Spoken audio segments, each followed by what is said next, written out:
money coming my way. We gotta get out of here. Can you find me some cigarettes, a little whiskey and me? Well, look now, they got us running down the dirt road. I see them coming with a shotgun in the rear view mirror. Can you find me some cigarettes, a little whiskey and me?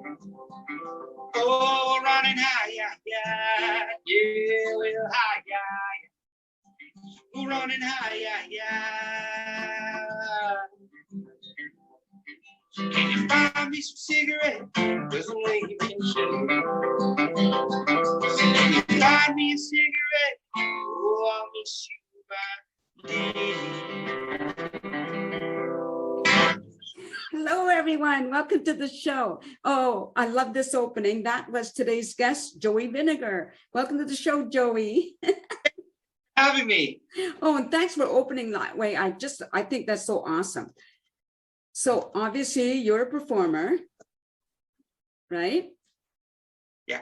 You're a singer and a songwriter. Now, I want to talk a little bit about your music career. Tell me some about when you started. I started at about 13, 14, just in kind of bands with friends and in high school. And then it kind of really became a passion later on. When I was about 17, I went to college for music, classical guitar. And then after that, you know, it just kind of start getting into the community and playing these gigs. And before you know it, you're full tilt into it. So like playing all the time and just writing and performing and that kind of thing. So, yeah.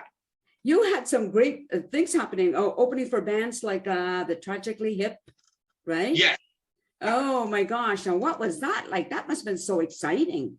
That was pretty exciting. Yeah. So that was in North Bay with my old band. We were starting to get going and everything. And we were asked to open this festival. So we played on the one stage, and then later on, the Tragically Hip were the headliners. And it was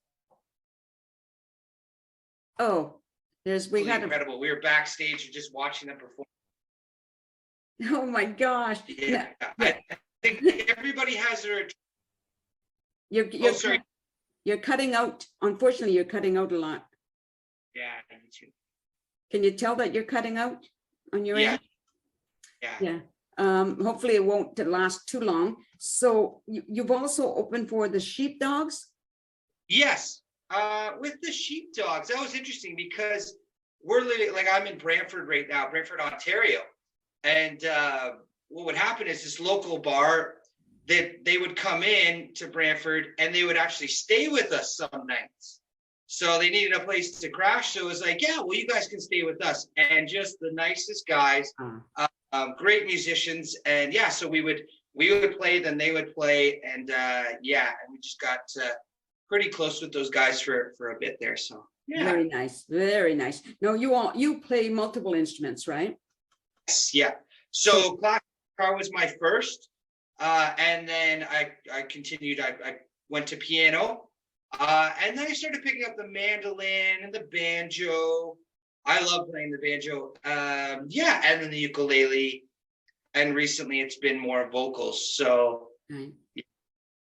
Now you said you studied classical music at university, right?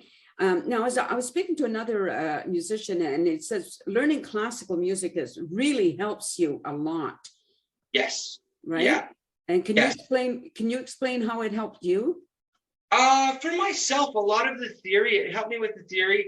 And then when I went to, do songwriting, I could distinguish between the harmony and the melody and putting that all together. And also when I started playing the banjo and doing more like bluegrass playing, the classical technique really helped me get that style, which is interesting. You think like, okay, well, you have these different genres, and the classical guitar actually helped me play the banjo. Right. So interesting.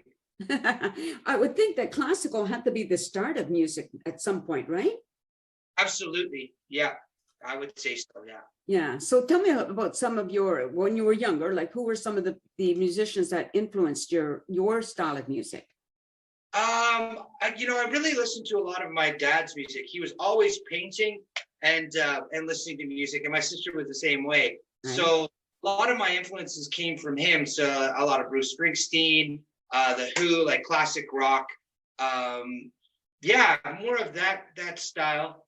And then, of course, when you get into the classical, I was really getting into Bach because of his cello suites and that. And then other local musicians that I played with have influenced me as well. Right. Now, let's talk about before COVID, of course, because we know COVID changed everything for everybody. Were you doing tours? We weren't doing tours. We were just playing a lot locally. So, Hamilton, Brantford, we were playing Port Dover quite often. And then the wineries that would pop up and the breweries, we were playing those places.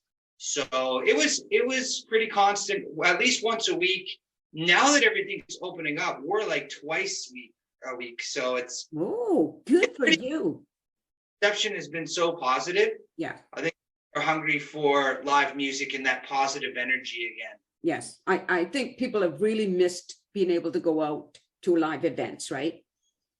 Yeah. Yeah, for sure. But you've done private events? We've done some private events. We've done some weddings. We've done some private parties. So we keep pretty busy with that, with the one trio that I'm in. So I do a lot of solo stuff. Okay. I play with a rock band, and then I play with a trio, which is upright bass. Yeah. Which is actually right here, and the fiddle. And then guitar. So we do kind of like bluegrass and gypsy jazz stuff. So with that, the things, the private parties, events like that. You sure have a wide range of music styles and that you enjoy, it seems anyway. Yeah, I really do. And I'm a music teacher. We actually have myself and another two business partners. We own the Academy of Music and Performance. So that's where I am right now. This is our... Oh, I see. Okay. Academy. So we have our own teaching studio. And, when you're teaching, I like to cater to my students. So one might come in and they're like, oh, I want to learn this Elton John song. And then somebody else might say, oh, I want to learn this pop song. And it's stuff that I've never heard before, but they actually influence me too. I go, oh, that's a cool song. And then I actually start looking into it and playing, some of the more popular stuff that I would never know if my students didn't pose it to me. So, yeah. I mean, it makes sense, when I think about like when my kids were younger and listened to the style of music they listened to, I started listening to myself, and I enjoyed it, right? It's different from what I grew up listening. So it was always for me anyway. All music, music is great, no matter what the style is, right? Some of the younger ones, like my little students, they all want to learn this song. And of course, it's something that I've never heard before. I'm like, really cool. Yeah, it's so much fun.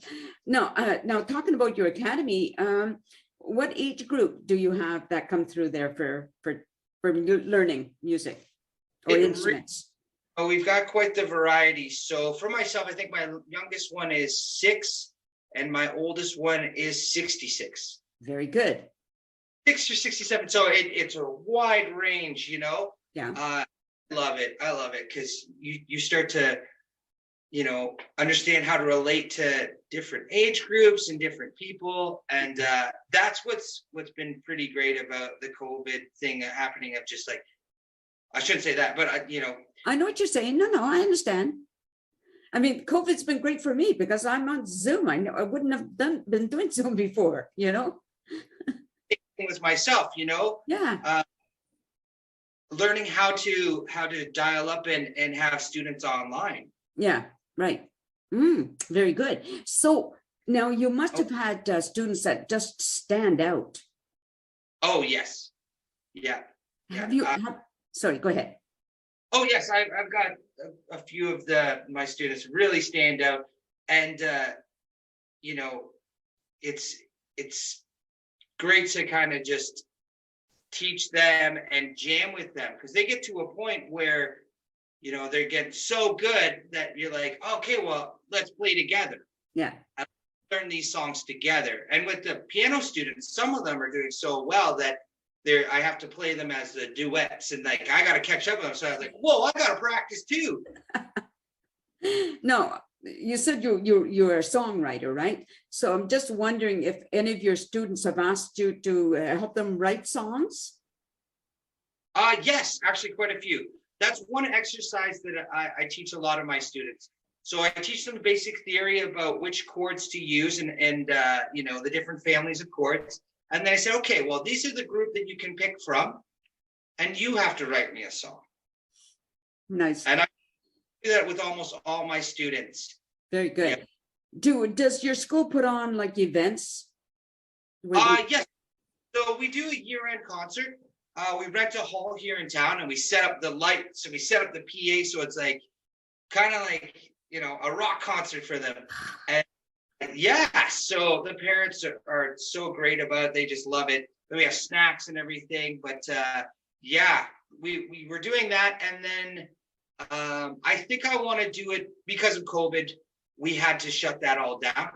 Yeah. I wanted to do online concerts, but it's really hard to kind of put that together with all your students and Sure. the different.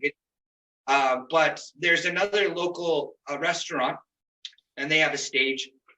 And I actually approached the owner the other night, and he said, anytime you want to have little concerts for your students, bring them in and we'll have some afternoons. And like you said, I have quite a few outstanding students, and same with the other teachers. Right. And I was thinking, it's a great idea, just have them at, have 5 or 6 students perform 1 or 2 songs. So hopefully in the near future with everything opening up. So yeah, because that's a win-win for everybody if you think about it, right? And they need that experience. Yes. To be an audience, get those nerves and then get the excitement, and then you just go, wow, that was actually pretty cool. Right. And it's good for the restaurant too. Great for the restaurant too. Yeah. Yeah, for sure. We have some of this like in Chilliwack. I'm in British Columbia, in Chilliwack, and there was a time when I could do my show at certain restaurants. They would say, yeah, come here and do it here, and then you learn the generosity of different businesses in your area, which is really, especially for entertainment reasons. I think it's so important, right? It is, and to build up that community is really important too. Yeah, for sure. So what do you have coming up? If anything, do you have anything coming up in the near future? I'm hoping to release a new song within the next couple weeks. Oh, good. Almost done, just putting the final touches on it. You can find me on Spotify and iTunes, also on YouTube, just Joey Vinegar. I'm on those. And then we're just playing a lot. We're really playing a lot in Brantford and Hamilton. Right. Port Dover in a couple weeks we'll be playing.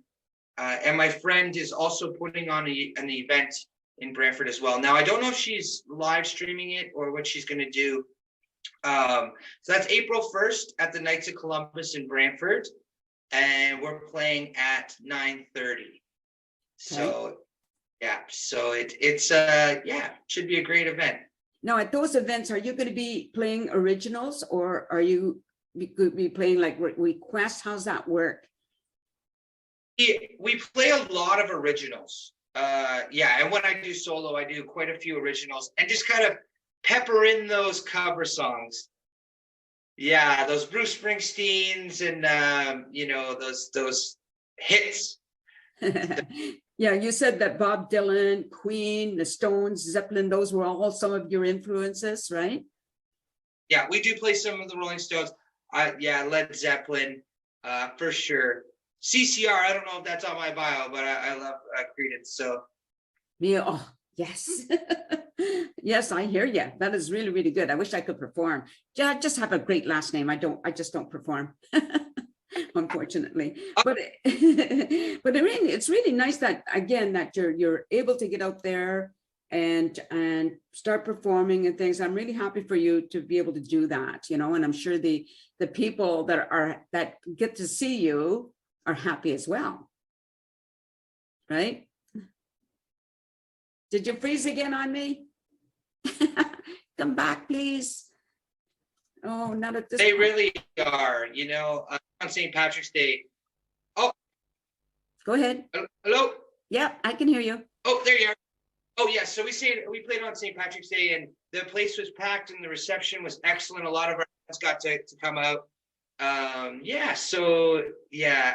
just happy to be back at that. Yeah. Now, do you have a regular group of people that follow you, that go to all of your events? It's starting to build up again. I had a few people that were following me on my Spotify and check my music on a regular basis. But now we're starting to get people asking, oh, when are you playing next? When are you playing next? Very good. So that's really exciting. And self-promotion is something that I kind of steer away from, but I've realized how important it is as a musician to keep things up to date. And yes, I also have a website too. Yeah, so joeyvinegar.com. So with that, I keep all my dates up, and people can check there. So great. Well, that's really great. Well, thanks for doing this. And we're just about out of time. Stay on camera there. So yes, everybody, you can check him out, joeyvinegar.com. His website, he's on Facebook. And if you're in that area, you can go to some of the events to see him live. And again, he mentioned that he's on Spotify, and was it iTunes? Was that the other one? Apple Music. So okay. All those wonderful places. Yeah. And hopefully you will follow him and follow my show too. And, subscribe is really nice. So anyway, thank you for tuning in, everybody. I wish you have a great day, and peace out, everyone. Yep. A sense of community, Chilliwack's a place to be. A sense of community where you're free. Rolling through the mountains, rolling through the valley, rolling through paradise with me. It's multicultural, you're sure to see it all. Chilliwack's the place to be, you'll see. Come party in the park, go dancing after dark. Chilliwack's the place to be, you'll see.